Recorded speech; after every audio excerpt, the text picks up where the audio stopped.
पंजाब में emergency film को PVR group के 70 से 80 थिएटर्स पर रिलीज होना था, लेकिन विरोध को देखते हुए किसी भी थिएटर में फिल्म को नहीं दिखाया जा रहा।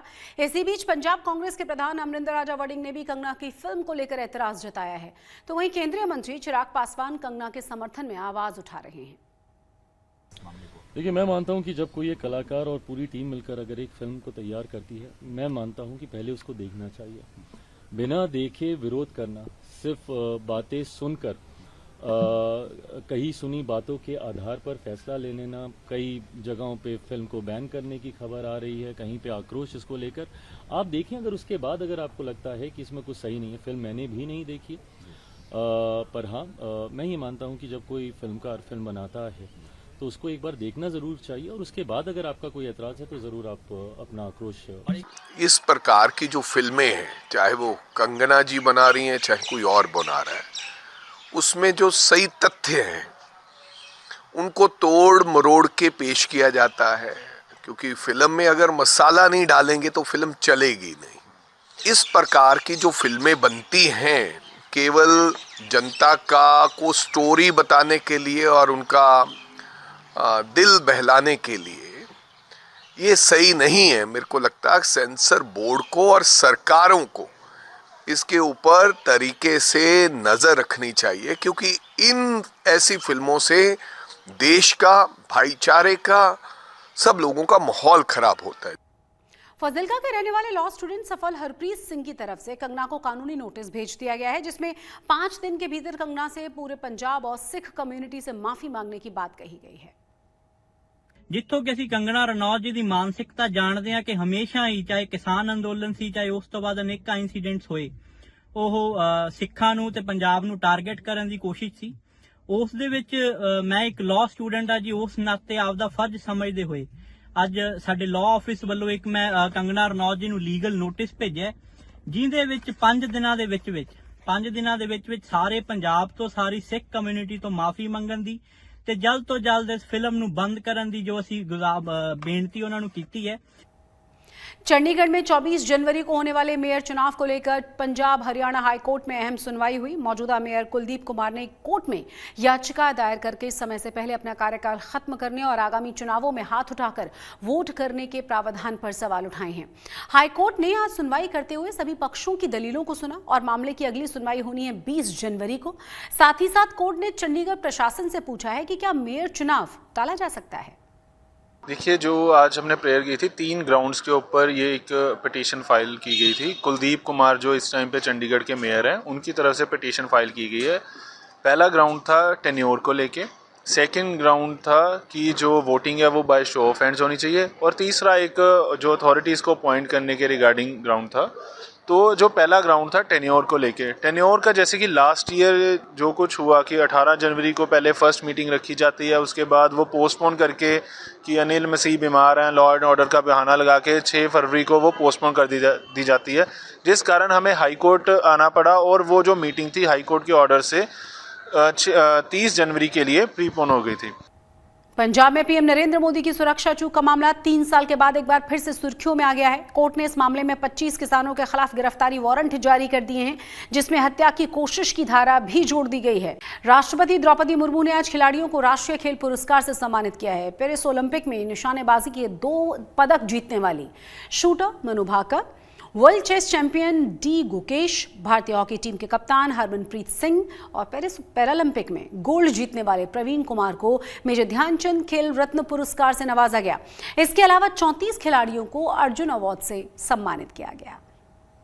बहुत खुशी है मेरे को, और ऑफ कोर्स ये पूरा क्रेडिट मेरी टीममेट्स, मेरी फैमिली है और उनको जाता है, क्योंकि उनके बिना कुछ भी अचीव नहीं कर सकता हूँ मैं। और आई थिंक बहुत अच्छी जर्नी रही है, और जितने भी हमने अच्छे medals, back to back medal की बात करें, और जितने भी मेजर टूर्नामेंट्स में हमने मेडल जीते हैं, तो आई थिंक बहुत इंपॉर्टेंट भी थे हमारे लिए, और हमारे गोल्स भी वही थे कि हमने जीतना है। So I think throughout the journey भी काफ़ी अच्छी रही है, और ये मेरे को अवार्ड मिला है, मेरे लिए बहुत बड़ी बात है, बहुत खुशी की बात है। जब मैंने 2018 में अभी स्टार्टिंग की थी अपनी पैरा स्पोर्ट्स में, तब तो मैंने बस यही सोचा था कि मैं पेरिस टोक्यो पैरालंपिक्स में बस मुझे मेडल लेके आना है, बस अपना मेन टारगेट यही था। ये तो बाद में सर ने बताया, जब फॉर्म एप्लीकेशन डाला तो मुझे बाद में पता चला कि अर्जुन अवार्ड भी होता है, अर्जुन अवार्ड का ये राष्ट्रपति भवन में मिलता है और फिर खेल रत्न भी होता है। तो वो बाद में प्लानिंग हुई, वो सर मेरे कोच साहब ने बाद में मेरे को जब इसकी गाइडेंस दी कि ये होता है, और खेल रत्न के लिए हमने सोचा था पहले कि हमें वर्ल्ड चैंपियनशिप में गोल्ड चाहिएगा। और अब बात करेंगे मौसम की। बारिश के बाद दिल्ली एनसीआर में मौसम का मिजाज बदल चुका है। जहां एक तरफ तापमान में गिरावट दर्ज की गई है, तो वहीं दिल्ली में कोहरा और ठंड के डबल अटैक ने लोगों को परेशान कर दिया है। कोहरे की वजह से विजिबिलिटी कई जगहों पर 100 मीटर से भी कम रह गई। मौसम विभाग ने कोहरे को लेकर 19 जनवरी तक येलो अलर्ट जारी किया हुआ है, यानी आने वाले दिनों में कुछ दिनों तक कोहरा इसी तरह से रह सकता है। वहीं बात करें पहाड़ों की, तो पहाड़ों पर एक बार फिर से बर्फबारी की शुरुआत हुई है। जम्मू कश्मीर से लेकर हिमाचल प्रदेश तक हर तरफ केवल बर्फ ही बर्फ नजर आ रही है। आसमान से गिरते बर्फ के फुहारों ने सैलानियों के चेहरों पर मुस्कुराहट तो ला दी है। कश्मीर से लेकर शिमला तक, सड़कों से लेकर मकानों तक हर जगह सिर्फ और सिर्फ बर्फ का कब्जा है। इस शानदार दृश्य को देखकर पर्यटकों में खुशी का ठिकाना नहीं है। इन तस्वीरों से अंदाजा आप लगा सकते हैं कि दिल्ली एनसीआर और पहाड़ों में मौसम ने ले ली है करवट। पहाड़ों पर एक बार फिर से जमकर बर्फबारी होने की उम्मीद है, जबकि वेस्टर्न डिस्टर्बेंस एक्टिव हो रहा है। हालांकि मौसम विभाग ने यह भी कहा है कि इस दौरान भी उत्तर भारत के कई राज्यों में घना कोहरा छाया रहेगा।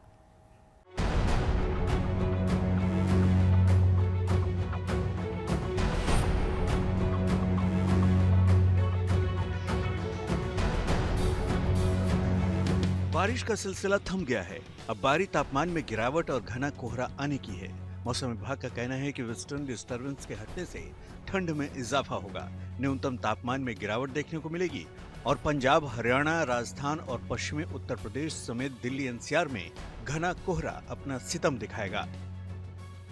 मिनिमम टेम्परेचर्स गिरने के साथ साथ हमारा फॉग कंडीशंस भी बढ़ जाएगी, cold day conditions, cold wave conditions. मगर अभी एक और चीज़ हमें ध्यान में रखना पड़ेगा कि 18-19 तारीख से एक और पश्चिम विक्षोभ आएगी और हमारे एक सिस्टम साइकिल चलती है। पश्चिम विक्षोभ आने से पहले टेम्परेचर बढ़ जाती है, जाने के बाद टेम्परेचर घट जाती है।